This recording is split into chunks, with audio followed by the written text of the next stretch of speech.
Would you like to know a fun fact? Well, here's the fun fact real quick. It's about tornadoes. Did you know that's kind of difficult, and kind of easy to measure the intensity of a tornado nowadays? For example, EF0 to an EF5. Okay? I'm going to say F because I don't really say the E. But anyway, if you take that tornado, I'm going to say an F2 or an F3. Mostly an F2 right now, for starters. Take it on an old neighborhood.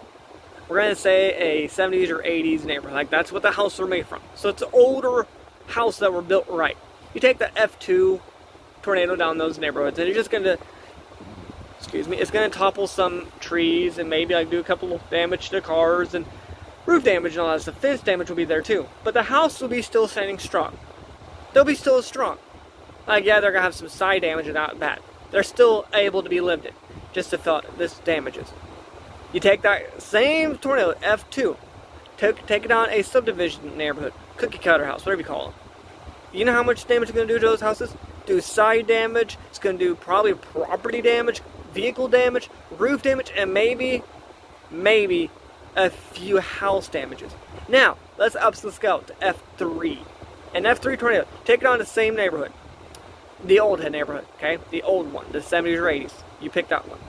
And let's just say it goes through. It's going to do more roof damage. It's going to probably topple trees down at least. It's going to topple trees down. It's an F3. Probably do some more side damages and all that stuff. And then, yeah, it's going to have more significant damage than before. But the houses are still in good shape. They're still there. Maybe it has more damage.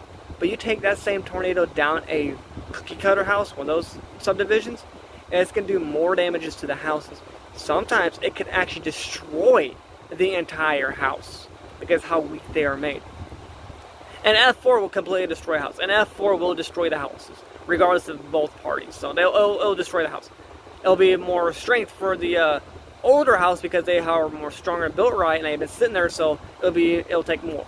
But it can still destroy a newer house, no problem. And next, it's like this tornado is an F4. No, this is an F3 tornado you just hit. It was an EF3.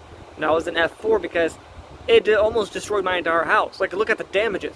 My walls are completely damaged. There's this. My roof is almost destroyed. It was an F3. Then how? No, it's an F4. It's like, no, because that house is older than your house, and it's still standing stronger than yours. This is a poorly designed house, and these are poorly designed and poorly constructed. Therefore, making it more vulnerable to damages. Therefore, your roof is an F3 scale. That house is probably an F4 scale. You want a better house, go live in those older ones. Easier and harder to detect how much damage is because of poor